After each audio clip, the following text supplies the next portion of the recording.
அன்று இருள் சூழ்ந்த அந்த கிராமம் காற்றின் அமைதி கூட இல்லாத ஓசையில் மூழ்கியிருந்தது. இருளின் ஒளியை கிழித்து வந்த ஒரு குழந்தையின் அழுகுரலை நோக்கி நகர்ந்தன சில நிழல்கள். மாயக்கிழவிகளின் விழிகள் விரிந்தன. அவர்கள் கண்ட அக்குழந்தையின் கண்களில் பேரொளி. இப்புவியில் எவரும் கண்டிரா அந்த அழகை சிறிது அச்சத்துடனும் நிறைய ஆசைகளுடனும் அள்ளி எடுத்தாள் ஒரு கிழவி. இன்றிருந்து இவள் நம்மகள் மாயா, கூறினாள் அந்த மாயக்கிழவி.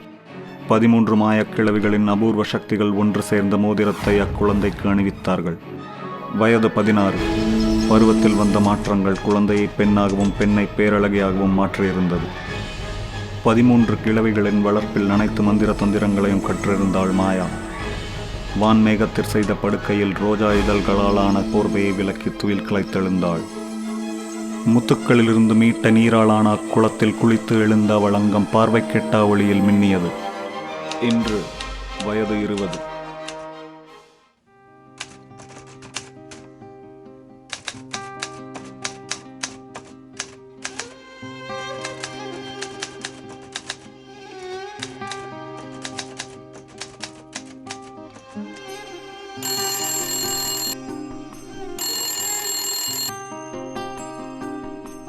ஹலோ, இது எழுத்தாளர் ஜெய் வீடா? ஆமாம். உங்கள் ஃபேண்டசி நாவல் 13 எப்போ ரெடி ஆகும்? இந்த வீக்கெண்ட் ரெடி ஆகிடும்.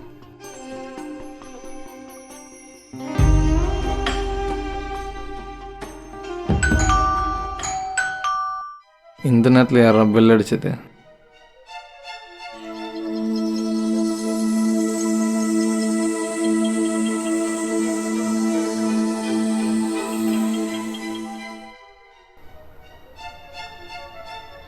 யார் நீ? எங்கள் பாட்டிக்கு உடம்பு சரியில்லை, அதனால தான் நான் வந்தேன்.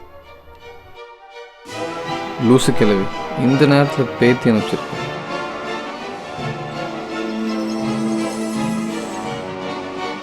என்ன? Food is ready.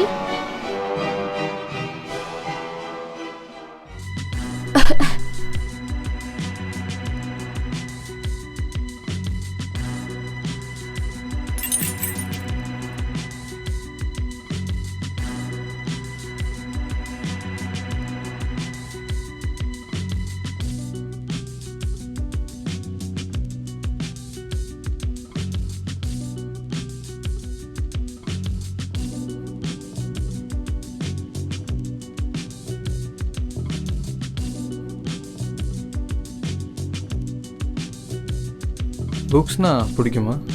உங்களோட புக்ஸ் எல்லாமே எனக்கும் என் பாட்டிகளுக்கும் ரொம்ப பிடிக்கும். என்னோட எந்த புக் பிடிக்கும்? 13. அதை படிச்சிருக்க முடியாது. எழுதின வரைக்கும் எனக்கு தெரியும்.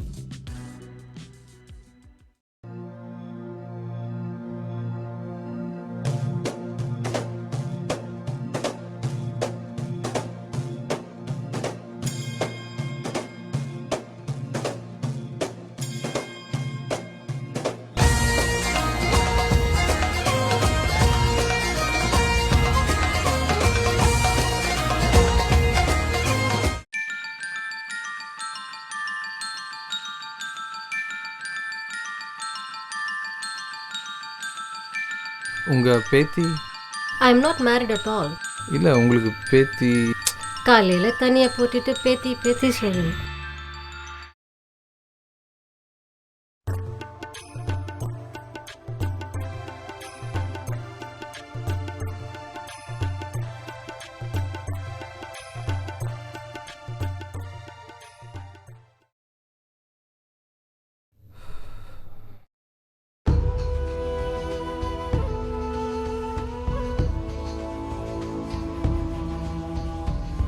உங்கள் புக்கில் இம்ப்ரெஸ் ஆகி தான் வந்தேன்.